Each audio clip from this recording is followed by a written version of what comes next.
Bonjour et bienvenue dans Café Digital. Aujourd'hui, je reçois le serial entrepreneur Denis Chalumeau. Denis, bonjour. Bonjour. Merci d'être avec nous aujourd'hui. Alors, je dis serial entrepreneur parce que vous étiez à la création de Promo Vacances il y a une vingtaine d'années, également selongier.com, et puis vous venez de vous lancer dans une nouvelle aventure, sefaireaider.com. En quoi ça consiste ? Alors, Se Faire Aider a pour vocation d'être la place de marché, le portail qui va réunir l'offre et la demande des services à la personne et des services à domicile.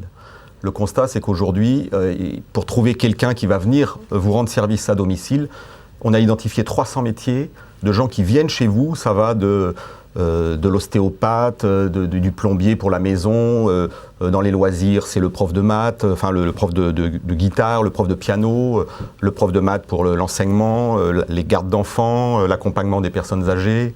Enfin, je dirais 300 métiers, 15 univers, santé, maison, loisirs, cours, SAV informatique. Enfin bon, aujourd'hui, on est en 2014 et je défie quiconque de trouver facilement le bon prestataire près de chez lui, un service de proximité. Ça reste aujourd'hui, à mes yeux, une galère, alors que ça ne devrait pas. C'est-à-dire qu'à votre avis, c'est un secteur qui est sous-représenté sur Internet ? Oui, qui est sous-digitalisé. C'est-à-dire qu'au même titre qu'il y a une dizaine d'années, trouver un bien immobilier était compliqué, les agents immobiliers n'étaient pas digitalisés. Ça s'est fait petit à petit, depuis 10 ans, Se Loger y a contribué. Là, on est un peu dans la même démarche, c'est-à-dire de prendre un secteur qui est le service à domicile et d'amener des solutions bon marché, efficaces, à tous les prestataires de services, tous les professionnels, les artisans, qui aujourd'hui sont, à mes yeux, un peu les laissés pour compte de la médiatisation digitale. Alors, sur ces types de sites, en général, on retrouve la possibilité de laisser des commentaires ou un avis. Est-ce que ce sera possible également ? Puisqu'il faut faire venir quelqu'un chez soi, ce n'est pas forcément quelque chose de facile. Tout à fait. Pour moi, c'est essentiel. Quand on fait rentrer quelqu'un chez soi, on n'a pas envie de faire rentrer quelqu'un soit d'incompétent, soit de malhonnête. Hein, ça, je le dis souvent. Donc, c'est vraiment un sujet très, très sensible. Et là, encore plus qu'ailleurs, on a besoin de confiance, d'être rassuré, de recommandations.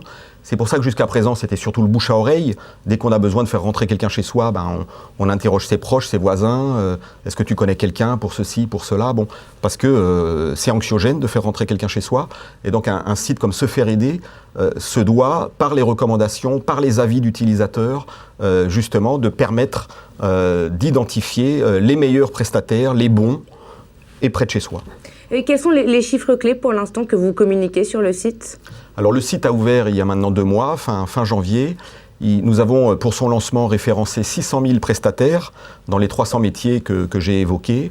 Donc aujourd'hui ça couvre vraiment tout le territoire national. Ça permet à toute personne qui aujourd'hui recherche, et c'est le message que je veux aussi faire passer à tous les professionnels, à tous les artisans qui font partie de ces prestataires de services à la personne, c'est qu'aujourd'hui leurs clients sont sur Internet. Et c'est ça un peu la grande révolution pour eux. Et donc, eux aussi doivent être visibles sur Internet.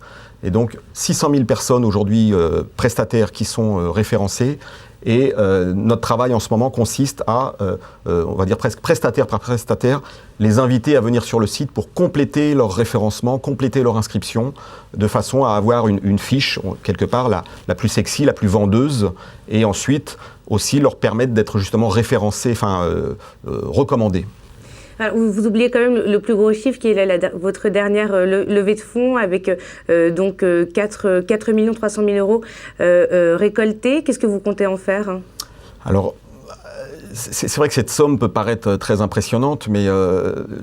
Certains ont même parlé de bulle Internet suite à cette levée de fonds. Oui, enfin, les gens oublient que Le Bon Coin a dépensé 15 millions d'euros pour devenir Le Bon Coin. Donc je pense que les gens qui parlent de bulle Internet ne savent pas faire de l'Internet. Ils ne savent pas qu'aujourd'hui, pour créer une marque grand public, il faut au minima dépenser plusieurs millions d'euros. Je reprends l'exemple du Bon Coin. Le Bon Coin, maintenant tout le monde le connaît, c'est 17 millions de visiteurs par mois.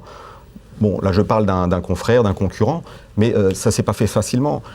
Et l'ambition de Se Faire Aider, c'est on va dire la même, sauf que c'est spécialisé sur les services de proximité. Et aujourd'hui, nous avons levé en fait 4 millions plus 2 millions qui sont venus se rajouter d'investisseurs qui n'étaient pas prêts en décembre pour le closing. Et donc en fait, Se Faire Aider a levé 6 millions et demi. Et ces 6 millions ne seront pas de trop pour réussir à faire de Se Faire Aider une grande marque nationale connue de tous, comme peut être Se Loger, Mythique ou Le Bon Coin. Donc ces fonds seraient utilisés à des fins marketing, publicitaires? Oui, aujourd'hui, le pari d'un site comme Se Faire Aider, il y a une double promesse. Il y a une promesse auprès du grand public de venir chercher et de trouver le bon prestataire près de chez soi. Et il y a la promesse faite aux prestataires d'être référencé sur le site et d'avoir des clients. Et donc ça veut dire qu'il faut faire du marketing B2C pour faire venir le grand public, et il faut faire du marketing B2B pour faire venir les professionnels. Parce que vous vous rémunérez sur les professionnels, c'est ça le business model? Le modèle, on va dire, est un modèle assez connu de tous. C'est gratuit pour celui qui vient chercher l'information et qui vient chercher un service. Et pour le professionnel qui se référence, il y a un essai gratuit qui lui permet déjà de s'inscrire gratuitement et de voir l'efficacité on va dire de ce que nous proposons. Si notre promesse, c'est de faire sonner son téléphone, et au bout d'un mois ou deux, si la promesse est tenue, nous lui demandons un abonnement mensuel qui va de 10 € par mois à 30 € par mois. C'est vraiment ce que... En fonction de l'alimentation de sa fiche, c'est ça, en fonction... Voilà, et surtout en fonction du positionnement qu'il souhaite. Est-ce qu'il veut être en mode premium ou en mode business plus? Le mode business plus donne un nombre illimité de contacts clients. Le mode premium limite à 5 contacts. Donc après, c'est le professionnel qui choisit. Alors, vous avez parlé de services de proximité. Forcément, on pense à mobilité, géolocalisation.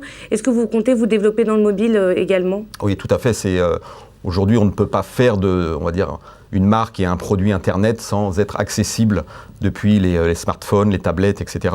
Donc aujourd'hui, le site Se Faire Aider étant ce qu'on appelle en responsive design, donc il est accessible depuis les terminaux mobiles, et nous sommes en train de finaliser une application, on va dire, native qui permettra d'utiliser le service en mobilité. Alors, je le disais en introduction, vous êtes un petit peu un serial entrepreneur avec donc Promo Vacances, Se Loger, puis maintenant Se Faire Aider. Est-ce que vous avez d'autres projets également?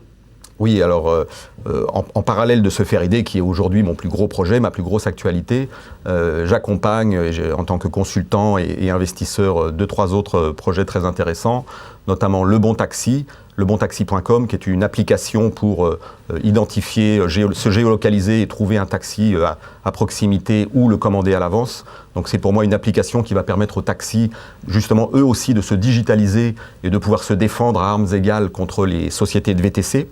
Donc ça, c'est un marché dont on parle beaucoup en ce moment et qui a un fort potentiel.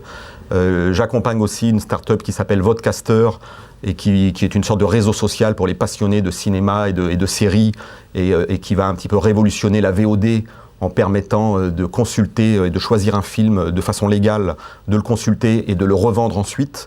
Donc ça va être aussi une vraie nouveauté sur ce secteur. Et le troisième projet qui devrait sortir très prochainement s'appelle OpenHooks, OOX. Et c'est un projet qui, là, s'adresse, on va dire, aux 2 milliards d'internautes dans le monde, puisqu'il s'adresse à un sujet que peu de gens abordent, qui est la page de démarrage. Lorsque je me connecte sur mon ordinateur pour partir surfer sur Internet, aujourd'hui, les gens ont majoritairement soit Yahoo, soit Google, soit la page de leur FAI. Et l'idée, là, c'est de proposer une page de démarrage très grand public, très pratique, très simple, personnalisable et sociale. C'est-à-dire que tous mes favoris, je pourrais, si je le souhaite, les partager avec mes amis Facebook, mes autres amis. Et donc, ça va créer une sorte de communauté et de top 5, de top 10 des sites. Mais ce sont les internautes eux-mêmes, en fonction de leur benchmark, qui vont me dire les 10 meilleurs sites de voyage, ce sont ceux-ci, parce que tous les internautes ont choisi ces sites-là. Pour terminer, donc, comment est-ce que l'entrepreneur que vous êtes, l'entrepreneur chevronné que vous êtes, avez regardé les récentes polémiques justement sur le climat entrepreneurial en France, qui est à la fois très sain, très vivant, et à la fois ont beaucoup de critiques, beaucoup de voix se sont élevées avec les pigeons, les poussins, etc. Qu'est-ce que vous en avez pensé ? Est-ce que vous encourageriez, par exemple, un jeune aujourd'hui à se lancer ? Oui, je pense que de toute façon, quand on a l'ADN et qu'on a un projet, il faut y aller. Et si en plus on a la chance d'être en France, parce que je pense que de vivre et d'être en France, ça reste encore une chance. Il suffit de regarder les actualités et le reste du monde, faut pas l'oublier.